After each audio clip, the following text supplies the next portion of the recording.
सोचिए, अगर आपको ऐसी जेल में कैद कर दिया जाए जहां से भागना लगभग नामुमकिन हो और चारों तरफ हजारों किलोमीटर तक सिर्फ बर्फ ही बर्फ हो। कहानी की शुरुआत साइबेरिया की एक ठंडी और सुनसान जेल से होती है, जहां कई जर्मन सैनिकों को लाइन में खड़ा किया गया है। दरअसल वर्ल्ड वॉर 2 खत्म होने के बाद रूस ने बहुत से जर्मन सोल्जर्स को कैदी बना लिया था और उनसे दिन रात कोयले की खानों में काम करवाया जाता था। हैरानी की बात यह थी कि इस जेल की सिक्योरिटी उतनी मजबूत नहीं थी, लेकिन फिर भी कोई कैदी यहां से भागने की कोशिश नहीं करता था। वजह थी इस जगह की खतरनाक लोकेशन, क्योंकि इस जेल के चारों तरफ जहां तक नजर जाती बस बर्फ ही बर्फ फैली हुई थी।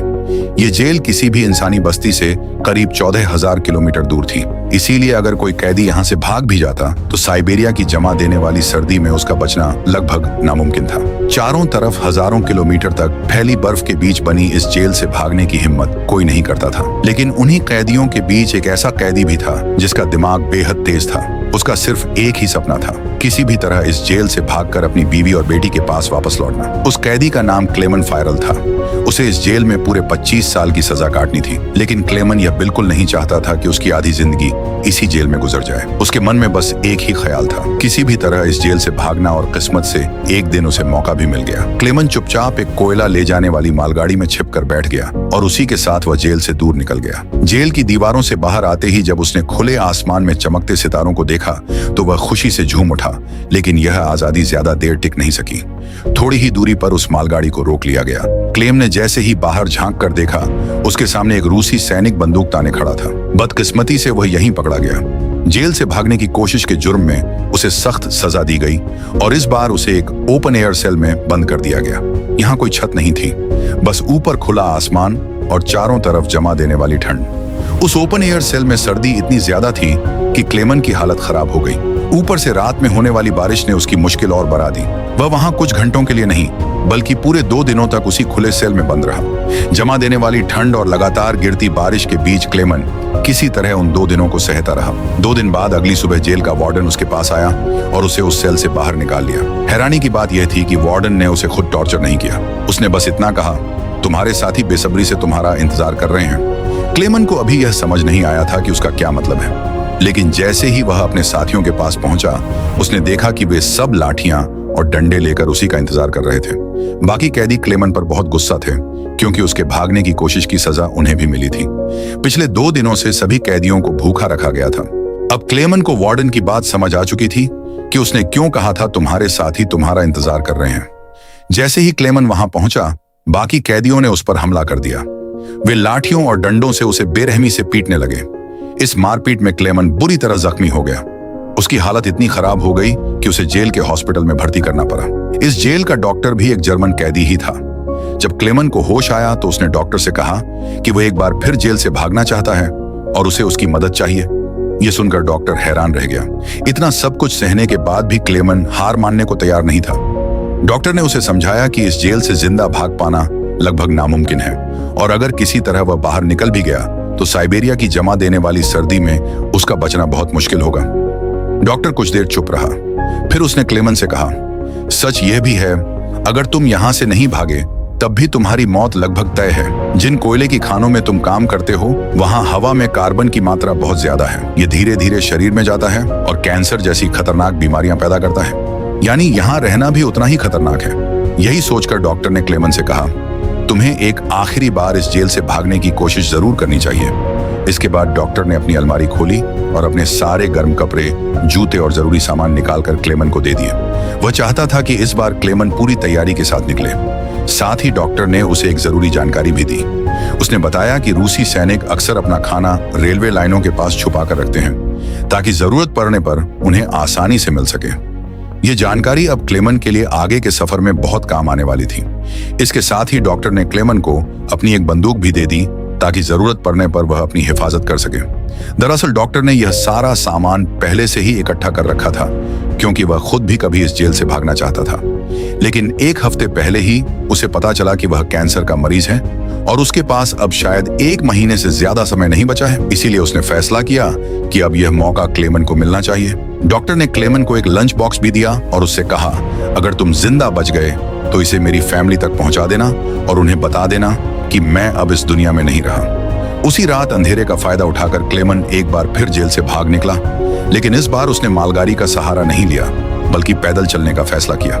वह पूरी रात लगातार चलता रहा और सुबह होने के बाद भी नहीं रुका, क्योंकि उसे हर पल डर था कि कहीं रूसी सैनिक उसे फिर से पकड़ ना ले। सुबह जब वार्डन को पता चला कि क्लेमन जेल से फरार हो चुका है, तो वह सीधे डॉक्टर के कमरे में पहुंचा।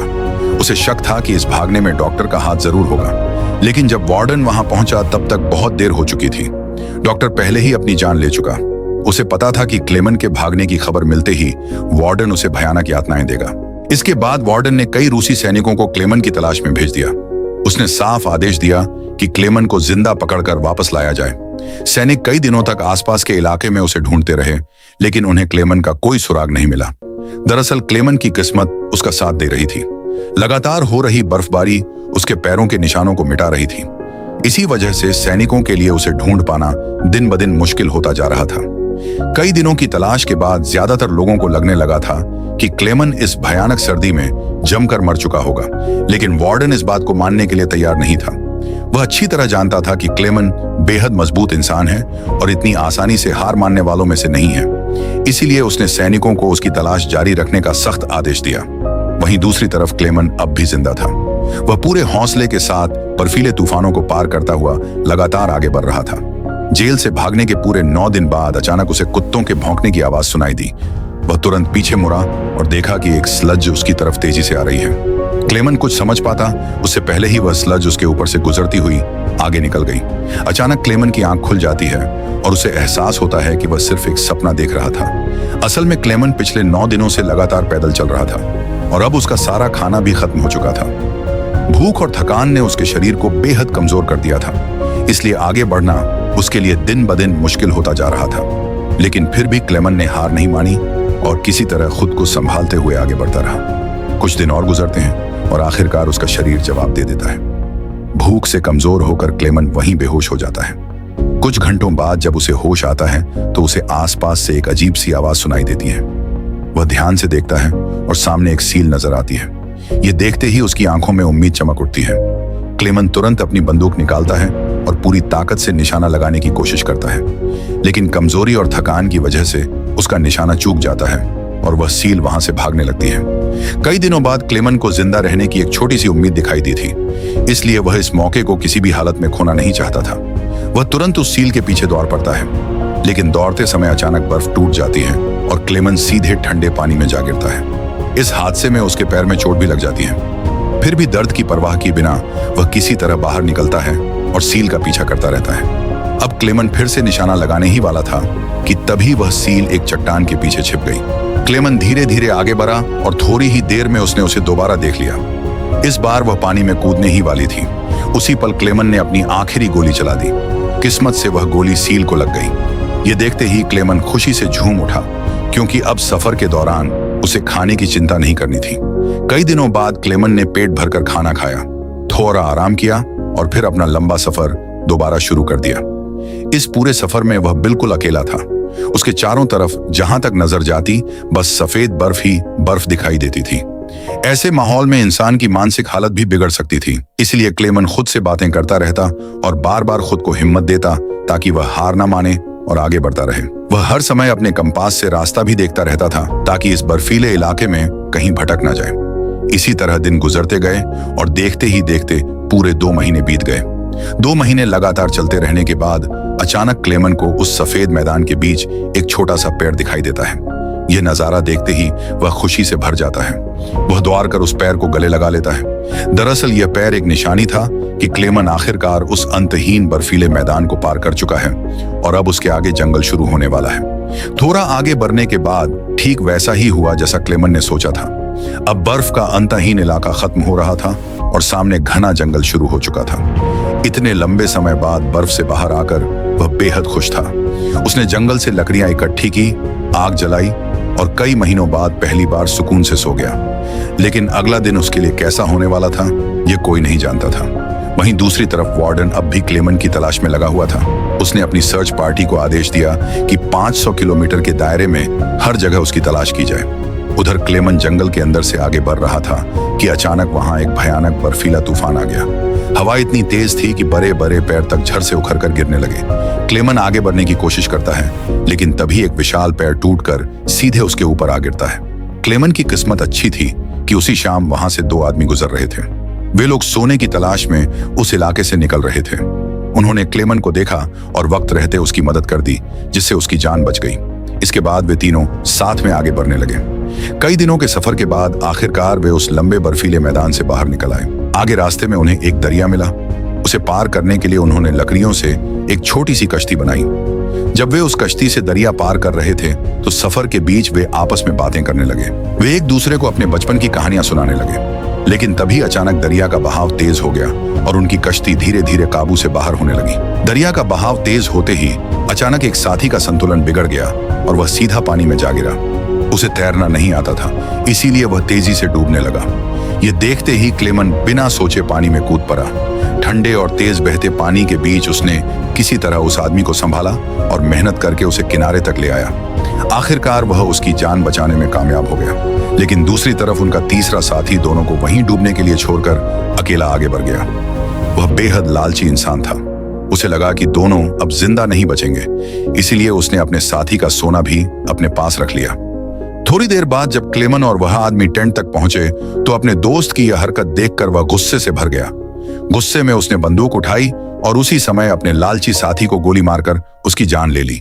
इसके बाद क्लेमन और वह आदमी अपना सामान उठाकर फिर से सफर पर निकल पड़े। दोनों कई महीनों तक लगातार चलते रहे, इस उम्मीद में कि कहीं ना कहीं उन्हें इंसानों की कोई आबादी मिल जाएगी। लेकिन समय बीतता गया और फिर से सर्दियों का मौसम आ गया। चारों तरफ के जंगल दोबारा बर्फ की मोटी सफेद चादर में ढक गए। उस आदमी के पास जो सामान था वह काफी भारी था, इसलिए बर्फ में चलना उसके लिए मुश्किल होता जा रहा था। यह देखकर क्लेमन ने उसकी मदद करने की कोशिश की। उसने कहा, कुछ देर के लिए अपना सामान मुझे दे दो ताकि तुम्हारा बोझ हल्का हो सके। लेकिन उस आदमी को अचानक शक हो गया कि शायद क्लेमन भी उसका सोना छीनना चाहता है। इसी शक में उसने क्लेमन पर हमला कर दिया और उसे जोर से धक्का दे दिया। क्लेमन गिरकर बेहोश हो जाता है। कुछ देर बाद जब क्लेमन को होश आता है तो वह देखता है कि भेदियों का एक झुंड उसकी तरफ बढ़ रहा है। अपनी जान बचाने के लिए वह जल्दी से एक पैर पर चढ़ने लगता है। लेकिन जैसे ही वह ऊपर चढ़ रहा था, एक भेड़िए ने उसका पैर पकड़ लिया। उसी वक्त वह पैर जो पहले से कमजोर था बीच से टूट गया और क्लेमन नीचे गिर पड़ा। अब क्लेमन को लगा कि शायद उसकी मौत तय है। तभी अचानक गोली चलने की आवाज गूंजी। क्लेमन ने धीरे धीरे आंखें खोली तो देखा कि कुछ भेड़िए मरे पड़े हैं और बाकी भाग चुके हैं। दरअसल उस इलाके के कुछ शिकारी वहां आ पहुंचे थे और उन्होंने ही उसकी जान बचाई थी। वे क्लेमन को अपने गांव ले गए, जहां गांव वालों ने उसका इलाज किया। बरसों की मुश्किलों और संघर्ष के बाद आखिरकार क्लेमन एक इंसानी आबादी तक पहुंच चुका था। लोगों को देखकर उसकी खुशी का ठिकाना नहीं रहा। वह कई दिनों तक उस गांव में रुका और गांव वालों ने उसकी खूब सेवा की। एक दिन गांव में एक चिट्ठी पहुंचती है। वह किसी और की नहीं बल्कि उसी जेल के वार्डन की होती है। उस लेटर में लिखा था कि एक जर्मन सैनिक जेल से फरार हो चुका है और अगर किसी ने उसे पनाह दी तो उसे गद्दार माना जाएगा। यह खबर सुनते ही क्लेमन समझ गया कि अब यहाँ रुकना गांव वालों के लिए खतरा बन सकता। इसीलिए मजबूरी में उसे यह गांव छोड़ना पड़ा, क्योंकि अगर वह यहीं रहता तो वार्डन गांव के लोगों को भी सजा दे सकता था। जाने से पहले गांव वालों ने उसकी मदद के लिए उसे खाने पीने का सामान और एक शिकारी कुत्ता दे दिया। अब इस लंबे सफर में क्लेमन अकेला नहीं था, वह कुत्ता उसका साथी बन गया था। इसलिए उसे अब पहले जैसा अकेलापन महसूस नहीं होता था। दोनों कई दिनों तक साथ साथ चलते रहे। इसी दौरान रास्ते में उन्हें एक लकड़ी की फैक्ट्री दिखाई दी। कुत्ता खाने की तलाश में उसकी तरफ दौड़ पड़ा।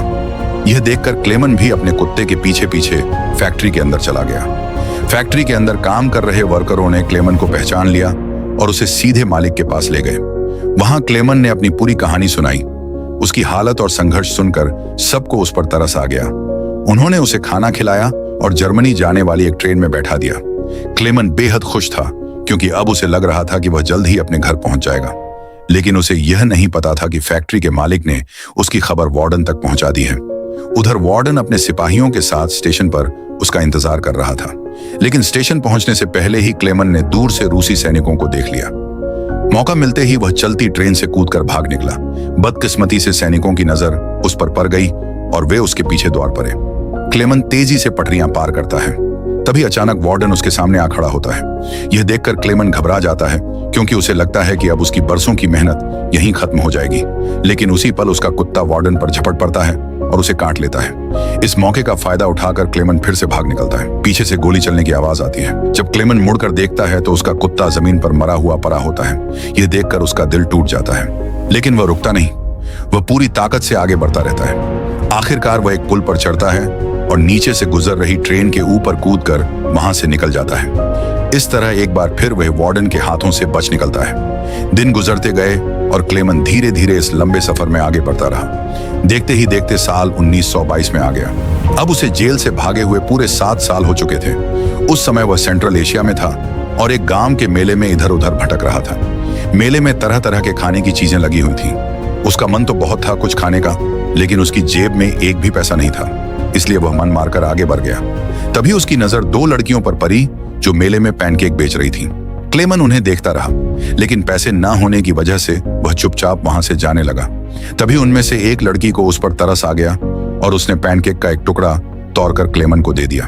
पहले तो क्लेमन को थोड़ा अजीब लगा, फिर उसने मुस्कुराकर उनका शुक्रिया किया और वह पैनकेक खा लिया। उसी मेले में एक अमीर आदमी भी मौजूद था जिसने यह सब देख लिया था। बाद में क्लेमन एक चर्च में गया और वह आदमी भी उसके पीछे पीछे वहां पहुंच गया। दरअसल वह आदमी भी कभी एक कैदी रह चुका था, इसलिए उसने क्लेमन को पुलिस के हवाले करने के बजाय उसकी मदद करने का फैसला किया। वह उसे अपने घर ले गया, जहां कई सालों बाद क्लेमन ने शेव की और अपने पुराने रूप में लौट आया। इसके बाद उस आदमी ने उसे एक नया पासपोर्ट दिया ताकि वह रूस की सीमा पार करके जर्मनी पहुंच सके। क्लेमन उसके इस एहसान से बेहद खुश हुआ। शुक्रिया अदा करने के बाद वह रूस और जर्मनी की सीमा की ओर निकल पड़ा। कुछ हफ्तों बाद आखिरकार वह बॉर्डर तक पहुंच गया। वहां मौजूद रूसी सिपाही को उसने अपना पासपोर्ट दिखाया। उस वक्त क्लेमन के दिल में डर था कि कहीं सिपाही उसे पहचान ना ले या पासपोर्ट की सच्चाई सामने ना आ जाए, लेकिन किस्मत ने उसका साथ दिया। सिपाही ने बिना शक किए उसे बॉर्डर पार करने की इजाजत दे दी। यह सुनकर क्लेमन की खुशी का ठिकाना नहीं रहा और वह चाहकर भी अपनी मुस्कान नहीं रोक पाया। आखिरकार क्लेमन उस पुल तक पहुंच गया जिसे पार करते ही वह अपने देश जर्मनी में पहुंचने वाला था।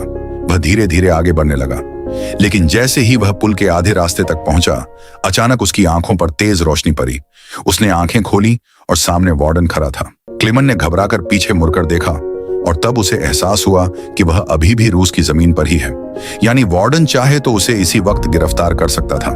यह सोचकर क्लेमन का दिल टूट गया, क्योंकि उसे लगा कि इतने सालों की उसकी सारी मेहनत अब यहीं खत्म होने वाली है। लेकिन तभी कुछ ऐसा हुआ जिसकी उम्मीद खुद क्लेमन को भी नहीं थी। वार्डन धीरे से एक तरफ हट गया और उसने क्लेमन को आगे जाने की इजाजत दे दी। पहले तो क्लेमन को यकीन ही नहीं हुआ, फिर भी वह धीरे धीरे आगे बढ़ गया। दरअसल वार्डन क्लेमन के जिंदा रहने के जज्बे और उसकी बहादुरी से प्रभावित हो चुका था, इसलिए उसने उसे गिरफ्तार नहीं किया। जाते जाते वार्डन ने उससे कहा, यह लड़ाई बस 2 सैनिकों के बीच थी, एक मैं और एक तुम, और इसे तुम जीत गए। अब जाओ अपनी जिंदगी जी लो। इसके बाद क्लेमन ने वह बॉर्डर पार किया और आखिरकार अपने देश जर्मनी पहुंच गया। कुछ समय बाद वह अपने घर के पास पहुंचता है, जहां दूर से उसे अपनी पत्नी और बेटी दिखाई देती हैं। थोड़ी देर बाद वे दोनों चर्च जाने के लिए घर से निकलती हैं और क्लेमन चुपचाप उनका पीछा करते हुए चर्च तक पहुंच जाता है। उसने अभी तक अपनी बेटी को आवाज नहीं दी थी, क्योंकि उसकी बेटी को हमेशा उम्मीद थी कि एक दिन उसके पिता जरूर लौटेंगे। तभी उसकी बेटी पीछे मुड़ती है और अपने पिता को पहचान लेती है। वह तुरंत दौड़कर क्लेमन से लिपट जाती है। इतने सालों बाद अपने पति को जिंदा देखकर उसकी पत्नी की खुशी का भी ठिकाना नहीं रहता। आखिरकार तीनों एक दूसरे को गले लगा लेते हैं और इतने सालों की जंग के बाद क्लेमन आखिरकार अपने परिवार के पास लौट आता है। इसी के साथ सच्ची कहानी पर बनी यह फिल्म यहीं खत्म होती है।